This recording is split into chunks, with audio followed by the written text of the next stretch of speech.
Bismillah, Assalamualaikum warahmatullahi wabarakatuh.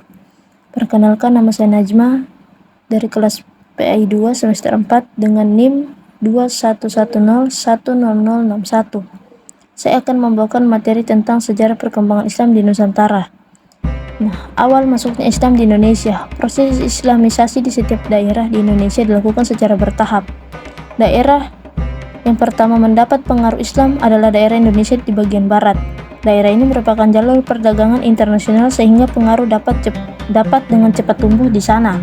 Perkembangan berikutnya, penyebaran Islam dilakukan melalui pertunjukan kesenian, diplomasi politik dengan penguasa setempat, membuka lembaga-lembaga pendidikan seperti pesantren dan tasawuf. Para sejarawan Indonesia berpendapat bahwa proses islamisasi di Indonesia sudah dimulai pada abad pertama Hijriah atau abad ke-7 Masehi. Pendapat ini berdasarkan bukti bahwa pada abad ke-7 di pusat kerajaan Sriwijaya telah dijumpai perkampungan Arab. Perkembangan kerajaan Islam di Nusantara, sejarah masuknya Islam. Kesultanan Perlak berdiri pada tahun 840 dan berakhir pada tahun 1292. Proses berdiri tidak terlepas dari pengaruh Islam di wilayah Sumatera. Sebelum Kesultanan Perak merupakan keturunan dari Maharaja serta keturunan dari pasukan-pasukan pengikutnya.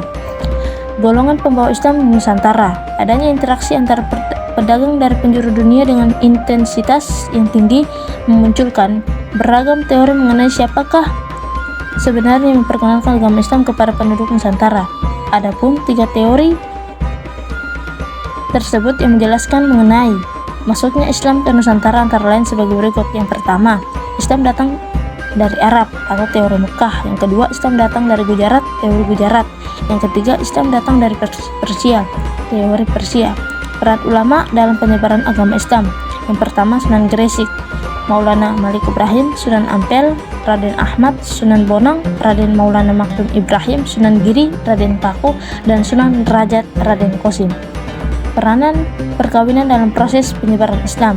Perkawinan juga memegang penting dalam penyebaran agama Islam. Banyak pedagang Arab, Persia, dan Gujarat menikah dengan wanita Indonesia, terutama putri bangsawan atau raja.